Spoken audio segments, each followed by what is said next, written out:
নমস্কার বন্ধুরা, আমি অনুরাধা। এই সপ্তাহে মনের মধ্যে বাংলার ভিডিও নিয়ে এসে গেছি। আমরা সদানন্দের ক্ষুদে জগৎ গল্পটা আলোচনা করছিলাম এই যে আরও এক ডজন বই থেকে।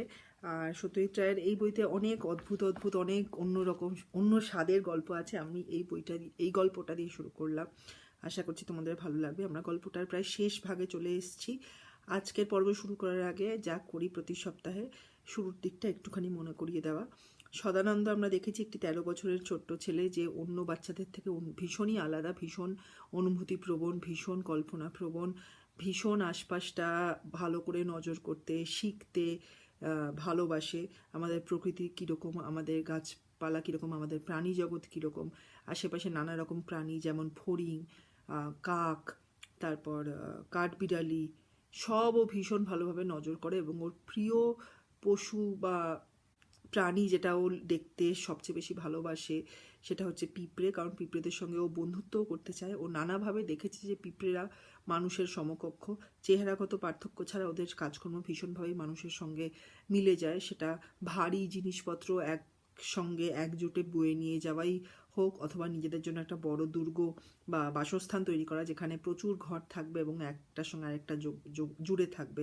এবং এইসবের জন্যই ও ভীষণভাবে চেষ্টা করে পিঁপড়েদের সঙ্গে বন্ধুত্ব স্থাপন করতে। কখনো ওদের জন্য খাবার রাখে, চিনির দানা অথবা সন্দেশ।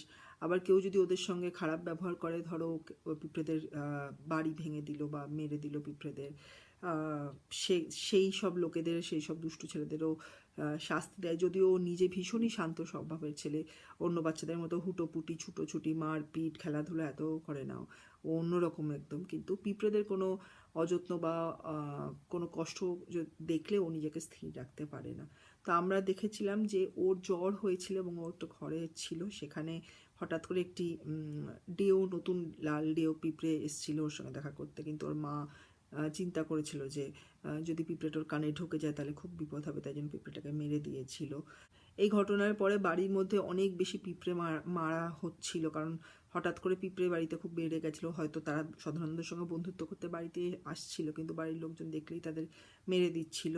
তো একদিন কি হয়েছিল, প্রচুর পিঁপড়ে মারা হচ্ছিল এবং বাকি পিঁপড়েরা যা প্রতিবার তারা করে যে সদানন্দর ঘরে ওর জানলার কাছে এসে ওর কাছে আবেদন জানানো যে এই পিঁপড়ে মারার যজ্ঞটা বা বন্ধ করো বা ওদের বড়দের শাসন করো। সদানন্দ তো কিছু পারতো না, কারণ একে অসুস্থ ছিল, প্লাস ছোট, তাই জন্য ওদেরও আটকাতে পারতো না। কিন্তু ওর মন ভীষণ খারাপ হতো এই কান্নাকাটিগুলো বা এই কমপ্লেনগুলো শুনে, সেজন্য ও সুস্থও হচ্ছিল না।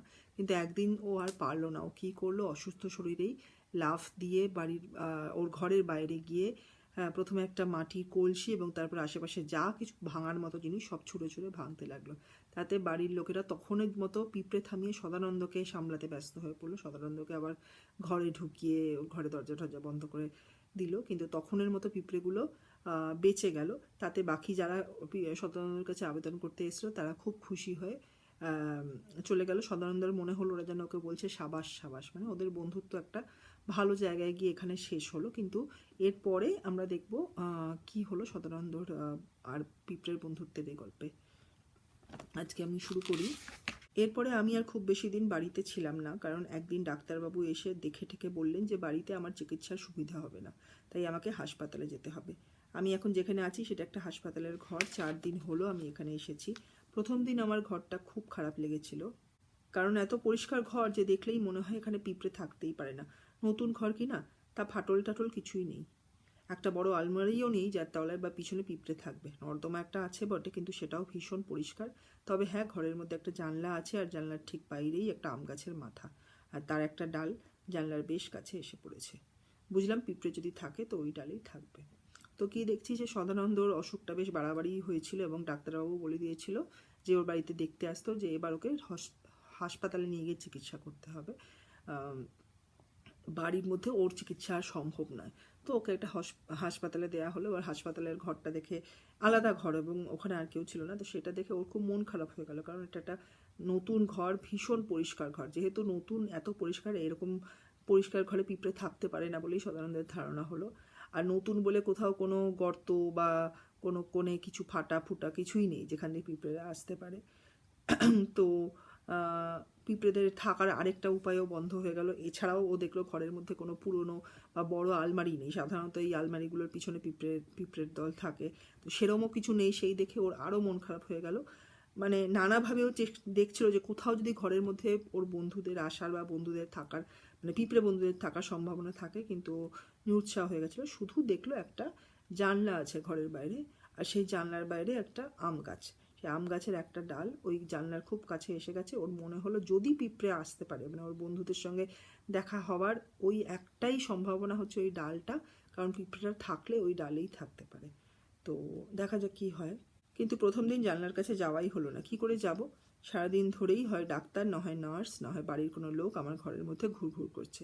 দ্বিতীয় দিনেও একই ব্যাপার। মন ভীষণ খারাপ হয়ে গেল। একটা ওষুধের বোতল তো ছুঁড়ে ভেঙেই ফেললাম, আর তাতে নতুন ডাক্তারবাবু বেশ চটে গেলেন। এই ডাক্তারবাবু যে বেশি ভালো লোক নয়, সে তার গোঁফ আর চশমাটা দেখেই বুঝতে পারা যায়। 3 দিনের দিন একটা ব্যাপার হলো। সদানন্দ যখন এই কথাটা বলা শুরু করছে তখন বলছে 4 দিন হয়ে গেছে। তো প্রথম দিন ও কী করলো, ও ভাবলো যে একটু দেখবি ডালটা, কিন্তু উপায় পেল, মানে সুযোগ পেল না, কারণ সারাক্ষণই হয় ডাক্তার, নয় নার্স, নয়তো ওর বাড়ির লোক ঘরের মধ্যে ঘুরঘুর করছে। মানে ঘুরঘুর কথাটার মানে হচ্ছে থাকছে, মানে কোনোভাবেই আর কি ঘরটা ছেড়ে যাচ্ছে না। ও ফাঁকার সময় পেলো না, তাই জন্য ও গিয়ে ডালটা দেখতে পারলো না। দ্বিতীয় দিনও একই ব্যাপার হলো। তৃতীয় দিনে কি হলো, দ্বিতীয় দিনে একই ব্যাপার হলো, যার ফলে ওর মন ভীষণ খারাপ। কারণ 2 দিন হয়ে গেছে ঘরে, অথচ ও পিঁপড়েদের দেখাও পায়নি, আছে কিনা সেটা সেই খোঁজও করতে পারেনি ওই ডালের কাছে গিয়ে। ভীষণ বিরক্ত হয়েও একদিন দ্বিতীয় দিনে একটা কাঁচের ওষুধের শিশি ছুঁড়ে ভেঙে ফেললো রাগে। নতুন ডাক্তারবাবু তাতে বেশ চটে গেল। চটে যাওয়া মানে রেগে যাওয়া। এই ডাক্তারবাবুকে ওর খুব একটা পছন্দ হলো না বাড়ির ডাক্তারবাবুর তুলনায়।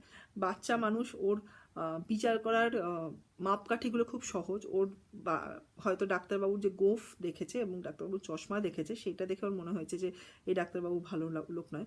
হতে পারে যে সেই গোঁফটা খুব মোটা ছিল, বা চশমাটা খুব বড় মোটা কালো ফ্রেমের ছিল, যেগুলো আর কি তখনকার দিনে খুব গম্ভীর লোকেরা বা খুব রাগী লোকেরা এই ধরনের চশমা পরতেন। হ্যাঁ, নিজেদের সবার কাছে গম্ভীর প্রমাণ করার জন্য ওরকম একটা খুব মোটা চশমা পরে সবার থেকে একটু দূরে থাকতেন। হয়তো তারা হাসতেন কম, মজা করতেন কম, সাধারণত এরকম হতো। এবং সেই রকমই হয়তো এই ডাক্তারবাবুরও চশমাটা ছিল, মোটা গোঁফ ছিল। সেই সব দেখে সদানন্দ মনে হয়েছে এ ভালো লোক নয়, এ নিশ্চয়ই মানে ভালো করে মিশবে না, হাসি ঠাট্টা করবে না। তো বাচ্চাদের ভাবনা চিন্তাটা এখানে আমার মনে হয়েছিল যে মানে এই জায়গাটা পড়ে যে ভীষণ সহজভাবে ভাবে, সোজা নয়তো বেঁকা, মানে সাদা নয়তো কালো, কোনো মাঝামাঝি কোনো ঘোর প্যাচ মার প্যাচ নেই। হ্যাঁ, তো এইটা খুব সুন্দর লেগেছিল এই জায়গাটা। যাই হোক, তারপরে বলছে যে 3 দিনের দিন একটা ব্যাপার হলো। কি হলো, তখন ঘরে আর কেউ ছিল না, খালি একজন নার্স কোনার চেয়ারে বসে একটা বই পড়ছিল। আমি চুপচাপ শুয়ে কী যে করবো তা ভেবেই পারছিলাম না।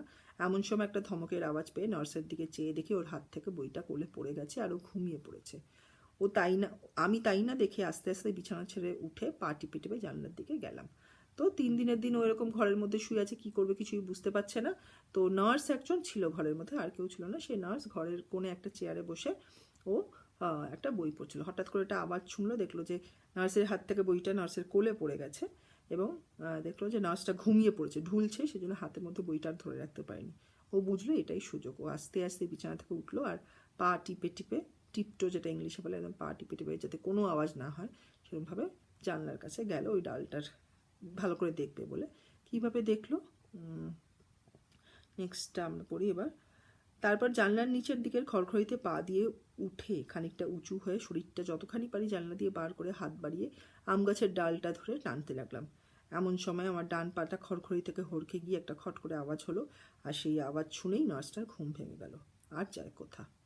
তো আমরা এখানে শেষ করবো। দেখি এই শেষটায় কী হলো। ও জানলার কাছে গিয়ে জানলার যে খড়খড়ি, মানে একটুখানি যে কাঠের মতো অংশ বেরিয়ে আছে আর কি, যার উপরে ও নিজের পাটা দিল, নিয়ে নিজেকে ব্যালেন্স করে উঠলো। হ্যাঁ, খানিকটা শরীরটা উঁচু হলো, তারপর শরীরটাকে জানলার ওই গ্রিলের ফাঁক দিয়ে একটু বার করলো, যাতে হাতে আসে আম গাছের ডালটা। জানলার কাছাকাছি এসছে, কিন্তু জানলা অবধি তো পৌঁছায়নি। জানলা দিয়ে একটু শরীরটা বার করলো, করে হাত দিয়ে সে ডালটা টানতে লাগলো কাছে, যাতে ও দেখতে পায় যে ডালের মধ্যে পিঁপড়ে আছে ঠাছে কিনা। হয়তো দেখলেও হাত বাড়িয়ে দিত যাতে পিঁপড়েগুলো ওর হাতে উঠে আসতো। তো এই করার চেষ্টা করছিল, কিন্তু এই সময় ও যে ব্যালেন্স করে দাঁড়িয়েছিল ওর ডান পাটা স্লিপ করে গেল। হড়কে যাওয়া মানে স্লিপ করে যাওয়া। হ্যাঁ, এবং একটা খট করে আওয়াজ হলো। সেই আওয়াজটা শুনেই নার্সের ঘুম ভেঙে গেল। আর যায় কোথা। আর যায় কথা হচ্ছে একটা বাংলায় এক্সপ্রেশন, মানে এবার আর নিস্তার নেই, এবার আর ছাড় নেই। হ্যাঁ, তো তো এইখানেই আমরা শেষ করব। আমার ধারণা আর দুটো ভিডিওতে আমরা এই গল্পটা শেষ করব। আমি তাড়াহুড়ো করে বা একটাতে অনেকটা বলতে চাইনি, সেই জন্য আজকে এখানেই শেষ করছি। এবার আমরা ইংলিশটা পড়ে নিই। Hello all, we were discussing the story Shodanonder, Khude, Jogot, and we were in the last stage of the story. Let's do a quick recap. Shodananda, if you know, he's a 13-year-old boy who is highly imaginative, very sensitive, and he loves to observe nature and the various living beings around us, be it insects, be it birds, be it any other animal. He finds immense joy in observing them, and their activities and antics are a source of his happiness. Not, running around, playing, hitting, like other boys of his age, but observing nature, observing the animals around us. That's what made him happy. His favorite living things from around us is ants, and he always tried to become their friends through various activities. He cared for them a lot. Sometimes he saved them from drowning. Sometimes he gave them food, so it could be sugar granules, it could be shondesh. Shondesh is a cottage cheese dessert, and sometimes he even punished naughty boys who had hurt ants. So he also had realized that ants have also started considering him as a friend, and sometimes they would come to visit him and sing him songs, and even fold their hands as if to greet him, fold their front two legs like a namaste sign. So in the last video, what we found out was Shodananda had heard of complaints and requests from ants to stop ant killing spree by his family members. Despite being very sick himself, Shodananda decided to act upon it. He tried to stop the ant killing by suddenly starting to break all breakable things around him. He started with a earthen pitcher, and then probably other things. It could be glass things or it could be steel. He was just throwing things around, and that created a lot of noise, lot of ruckus, and that made his family members distracted from ant killing, and they shifted their focus on him so that he could be cared for, and he was put back on his bed and locked in his room, etc. But that ant killing incident had stopped for that day, and this was a positive incident in this saga of friendship between Shodananda and the ants. We will start from here today. First two paragraphs. এরপরে আমি আর খুব বেশি দিন বাড়িতে ছিলাম না, কারণ একদিন ডাক্তারবাবু এসে ডেকে থেকে বললেন যে বাড়িতে আমার চিকিৎসার সুবিধা হবে না, তাই আমাকে হাসপাতালে যেতে হবে। আমি এখন যেখানে আছি সেটা একটা হাসপাতালের ঘর। 4 দিন হলো আমি এখানে এসেছি। So after that incident, that breaking incident, Shodananda wasn't at home for long, since the doctor who was visiting him at home, he had advised that his treatment cannot be continued from home, and so he has to go to the hospital to complete his treatment. So Shodananda was admitted in a hospital in a separate room, like a single room to himself, and it had been 4 days since then. Next paragraph and one line. প্রথম দিন আমার ঘরটা খুবই খারাপ লেগেছিল, কারণ এত পরিষ্কার ঘর যে দেখলেই মনে হয় এখানে পিঁপড়ে থাকতেই পারে না। নতুন ঘর কিনা, তা ফাটল টাটল কিছুই নেই, একটা বড় আলমারিও নেই যার তলায় বা পিছনে পিঁপড়ে থাকবে। নর্দমা একটা আছে বটে, কিন্তু সেটাও ভীষণ পরিষ্কার। তবে হ্যাঁ, ঘরে একটা জানলা আছে, আর জানলার ঠিক বাইরে একটা আম গাছের মাথা, আর তার একটা ডাল জানলার বেশ কাছে এসে পড়েছে। বুঝলাম পিঁপড়ে যদি থাকে তো ওই ডালেই থাকবে। Shodananda didn't like the room at first at all. It was a very clean room, what hospital rooms are supposed to be, right? Clean, sanitized, etc. And that made Shodananda that there might be no ants in such a clean room. Also, it was a new room, and therefore it would not have any gaps or any holes in corners. So there was no entry or opening for ants to come inside. Also, there were no big almirahs or big cupboards in the room behind which or under which usually ants hide or ants stay. There was a drain, but that was also very, very clean, so no chance of ants coming from that route also. So Shodananda actually was evaluating all options from where he could meet his ant friends, but all were coming to a naught. This made him very upset.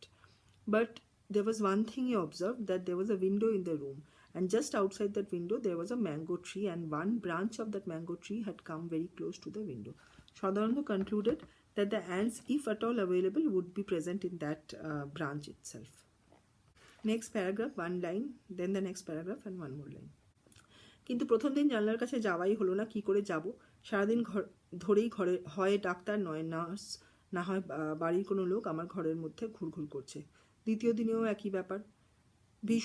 মন ভীষণ খারাপ হয়ে গেল। একটা ওষুধের বোতল তো ছুঁড়ে ভেঙেই ফেললাম, আর তাতে নতুন ডাক্তারবাবু বেশ চটে গেলেন। এই ডাক্তারবাবু যে বেশি ভালো লোক নয়, সে তার গোঁফ আর চশমাটা দেখেই বুঝতে পারা যায়। 3 দিনের দিন একটা ব্যাপার হলো। So Shodananda couldn't go near the window the first day because he reasons that it was not possible for him to go at all, because throughout the entire day either the doctor or the nurse or someone from his family was present in the room, checking on him, and this did not give him any alone time and he could not check out that branch. This continued the second day too, and this made Shodananda very upset. He was very angry. He smashed a bottle of medicine in his rage.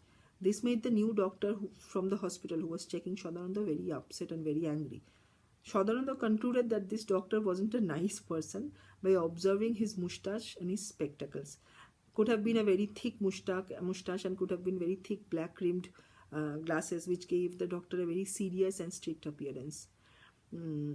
This made me, when I was reading it, realize that how simply kids think without any complications.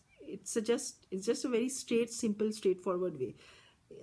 If one can actually, any human being can actually gauge that trail of simple thought, they can, easily become close to the kids. It's a very easy way. But we adults think complicatedly. We don't. That's why we usually get close to kids. Shotoit Rai had this immense capability. I don't know if I had mentioned this or not earlier. One of the child actors from one of his very popular movies had mentioned that one of the reasons why that child actor was immensely comfortable working in that movie of Shotoit Rai was because Shotoit Rai would treat him as an adult. He would respect him, and that made the child actor trust Shotoit Rai as a director very much. That made us realize that how Shotoit Rai would understand the psychology of kids, despite the age difference. And in this story also we find that often in many other stories also in this book, that how kids like to think. That was something which was very relatable. When you read these stories, you understand that yes, as a kid probably you would think exactly this way, and that's what Shotoit Rai had been able to capture in his stories. That made his stories so very special. So anyway, let's see now. What Shodananda mentions is that something had happened on the third day. Let's see. Next paragraph and one line. তখন ঘরে আর কেউ ছিল না, খালি একজন nurse কোনার চেয়ারে বসে একটা বই পড়ছিল। আমি চুপচাপ শুয়ে কী যে করবো তা ভেবেই পাচ্ছিলাম না। এমন সময় একটা ধমকের আওয়াজ পেয়ে নার্সের দিকে চেয়ে দেখে ওর হাত থেকে বইটা কোলে পড়ে গেছে আর ও ঘুমিয়ে পড়েছে। আমি তাই না দেখে আস্তে আস্তে বিছানা ছেড়ে উঠে পা টিপে টিপে জানলার দিকে গেলাম। So at one point of the day, there was nobody in the room except a nurse reading a book in a chair in one corner of the room. Shodananda was lying down on the bed, pondering about what he could do without any answers. He could not think of anything which would, be of interest. But suddenly he heard a noise and looked at the nurse. He found that the book that the nurse was reading had fallen on her lap, and the nurse was actually asleep. As she was, asleep and probably was not able to balance that book. That's why it had fallen, and this gave Shodananda a chance. He got up quietly from his bed and then he tiptoed to that window. Next paragraph, one line. তারপর জানলার নিচের দিকের খড়খড়িতে পা দিয়ে উঠে খানিকটা উঁচু হয়ে শরীরটা যতখানি পারি জানলা দিয়ে বার করে হাত বাড়িয়ে আম গাছের ডালটা ধরে টানতে লাগলাম। এমন সময় আমার ডান পাটা খড়খড়ি থেকে হড়কে গিয়ে একটা খটখড়ে আওয়াজ হলো, আর সেই আওয়াজ শুনেই নার্সটার ঘুম ভেঙে গেল। আর যায় কোথা। So this is where we'll end here. Here what happens was Shodananda, when he reached that window, he climbed up the wall extension below the window, raised himself, so as to raise himself up, and then he tried to balance on his feet, and he tried to stretch himself outside the grill of the window as much as he could. Why was he doing that? So that he could get closer to that branch of the mango tree. It was close to the window. It had grown close to the window, but not exactly touching. So he had to stretch and, try to pull it. So that's what he tried. He tried to pull the mango tree's branch towards him. But suddenly he slipped and his right leg fell from that wall extension, which made a slight noise. It woke up the nurse, and very slight noise, but it was enough to woke up the nurse, and then there was no escape for Shodananda. What happens after this? We'll wait till next week to find out. We'll get to know if he got any punishment from the nurse or the doctor. We'll see that he ultimately did find friends in the hospital or not. Or like all those incidents we'll get to know in the next video. And as I was saying in the Bengali part also, that probably in the next 2 videos we'll be finishing this story this wonderful story about friendship between man and ant. Till then, as I always say towards the end, like, share, subscribe, comment, keep Bangla in your hearts, and I will see you all next week. তো আজকে আমি এখানেই শেষ করি। ইংলিশটা পড়তে পড়তে একটা জিনিস ছোট্ট আমি দেখলাম, মিস করেছি বাংলাটা বলার সময়। সদানন্দ যখন ঘরে, হসপিটালের ঘরে নানা রকম জায়গা দেখছিল যে যেখানে পিঁপড়েরা থাকতে পারে, মানে পরিষ্কার ঘর বলে থাকবে না, ঘর নতুন ঘর বলে কোনো ফাটল থাকবে না, ঘরে কোনো আলমারি নেই যার নিচে পিঁপড়ে থাকতে পারে, তো সেই সবও দেখছিল, ওর খুব দুঃখ পেয়ে যাচ্ছিলো এবং দেখলো যে ঘরে একটা নর্দমা আছে যেখান দিয়ে হয়তো জল বেরোবে, কিন্তু সেই নর্দমাটাও ভীষণ পরিষ্কার। হাসপাতালে যেরকম থাকা উচিত, তাই সেখান থেকেও পিঁপড়ে আসার সম্ভাবনা নেই, এইসব দেখেও বিরক্ত হয়ে গিয়েছিল। ওর একমাত্র আশা ছিল আম গাছটা। তো আম গাছের ডাল টেনে পাড়তে গিয়ে তো নার্সের কাছে ধরা পড়ে গেল। তারপরে কি হলো সবই আমরা জানতে পারবো পরের সপ্তাহে। দেখবো কোনো শাস্তি পেলো কিনা, দেখবো পিঁপড়েদের সঙ্গে অবশেষে দেখা হলো কিনা। আর শত্রুতার বাচ্চাদের সাইকোলজি নিয়ে এই অদ্ভুত সুন্দর গল্পটা, এই অদ্ভুত বন্ধুত্বটা। আমরা বড়রা তো মানুষ এবং পিঁপড়ের মধ্যে বন্ধুত্ব নিয়ে ভাবতে পারি না, উনি ভেবেছেন এবং একটা পুরো গল্পকে তৈরি করেছেন। এবং সত্যিই হয়তো অনেক বাচ্চা এইভাবেই ভাবে। বাচ্চা বয়সে আমরা যে কত অদ্ভুত অদ্ভুত কল্পনা করতাম সেসব তো আমরা এখন মনেও রাখতে পারি না, আর মনে পড়লেও ভীষণ হাসিও পাবে হয়তো আমাদের। কিন্তু এই নিয়ে যে একটা পুরো সুন্দর গল্প হয় সেটা সত্যজিৎ রায় করে দেখিয়েছেন। আগামী 2টো ভিডিওতেই বোধহয় আমরা শেষ করে দেবো। আমি যেটা শেষে সবসময় তোমাদের বলি, লাইক, শেয়ার, সাবস্ক্রাইব, কমেন্ট। মনের মধ্যে বাংলাকে সবসময় রেখো। বাংলা সাহিত্যর রস অসামান্য, সেটা অনুভব করার চেষ্টা করো, সেটা গ্রহণ করার চেষ্টা করো। আমি তোমাদের সঙ্গে সবসময় থাকি, আর তোমরাও থেকো। আগামী সপ্তাহে দেখা হবে। সবাই ভালো থেকো। টাটা।